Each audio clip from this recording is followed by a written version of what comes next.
What's up, Bram, Maxine, Marcus, and the Huddle Nation? My name's Dylan, and I'm coming to you from the Wichita Mountains of southwestern Oklahoma.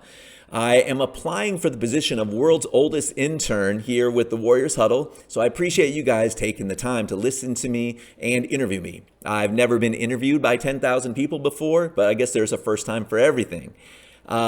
A little bit about me. I'm a geologist by both education and trade, and I've been a fan of Northern California sports since me and my dad were living in the Bay Area on the lam from the feds in the mid 70s.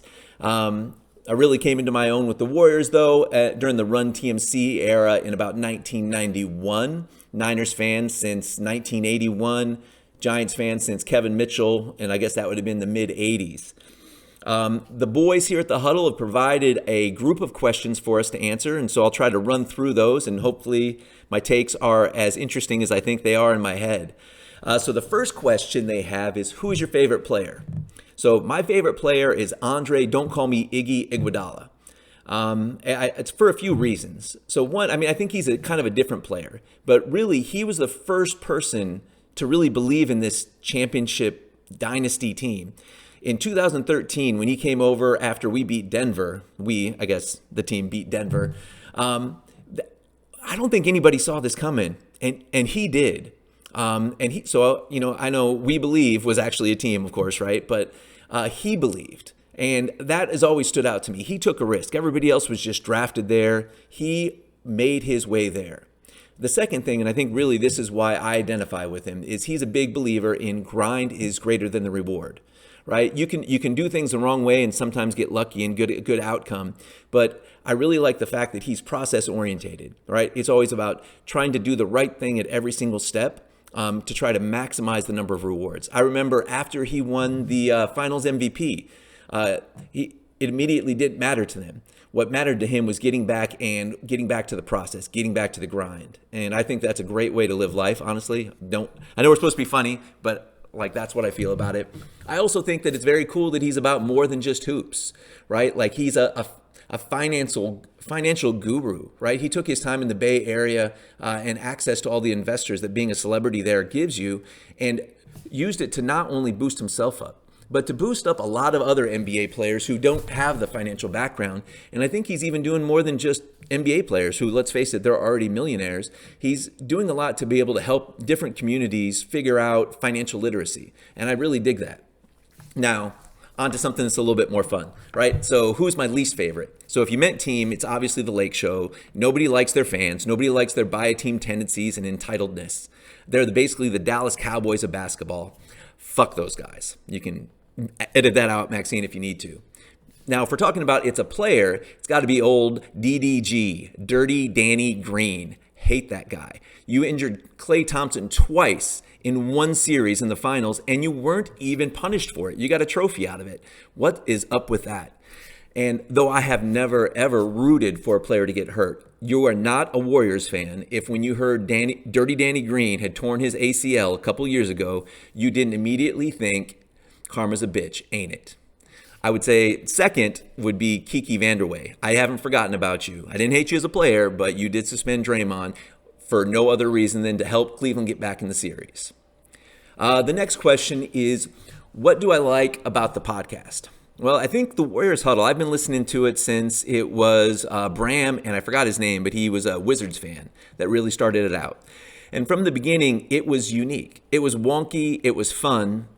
And especially as they've gotten more established and brought on more members of the team, they've done a really good job of putting their guests, their talking heads that they bring on, their credentialed guests, looking at you, Warriors Huddle, Locked On Warriors, does a good job of putting their guests at ease. And this allows the guests to actually maybe give up pieces of information that they maybe wouldn't and be a little bit more themselves. And I really enjoy that.